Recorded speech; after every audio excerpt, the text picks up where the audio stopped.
एक बार तारकासुर ने माता पार्वती को अगवा करने की ठानी, जो कि उनके पुत्र के हाथों तारकासुर का वध निश्चित था। तारकासुर ने एक यक्षिणी को भेजा जो किसी भी इंसान का रूप ले सकती थी। महादेव को अकेला देखकर वह यक्षिणी माता पार्वती का रूप धारण करके महादेव के पास जाती है। देवों के देव महादेव तो त्रिकालदर्शी हैं। वे सब जानते थे कि वह एक यक्षिणी है, किंतु वह देवी सती के रूप में आई थी, इसलिए महादेव उसको कुछ न कहकर नियति के हाथ छोड़ देते हैं। वह यक्षिणी महादेव को मानसरोवर झील के किनारे ले जाती है। जब माता सती कैलाश में महादेव का स्थान रिक्त देखती हैं, तो शिव गणों से पूछती हैं कि महादेव कहाँ हैं? गण कहते हैं कि माता, महादेव तो आपके साथ ही गए थे। माता सती को बहुत आश्चर्य होता है। वह अपनी दिव्य दृष्टि से देखती हैं कि महादेव उनके ही प्रतिरूप में आई किसी अन्य स्त्री के साथ हैं। उन्हें बहुत दुख होता है और माता जल्दी से सीधा मानसरोवर झील के पास जाती हैं। वहाँ माता सती और उस यक्षिणी में एक दूसरे को सही साबित करने में बहस होने लगती है। महादेव कहते हैं कि जो शमशान में मेरे प्रेतों को भोजन कराएगा वही असली होगा। यक्षिणी तुरंत राजी हो जाती है और शमशान पहुँच जाती है। वह प्रेतों को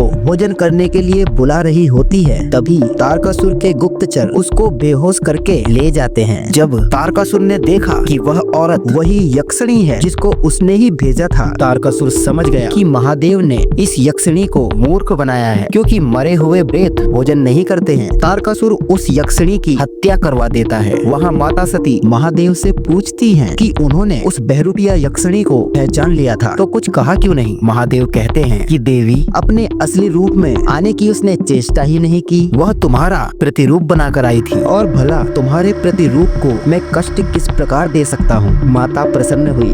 बोलो हर हर महादेव।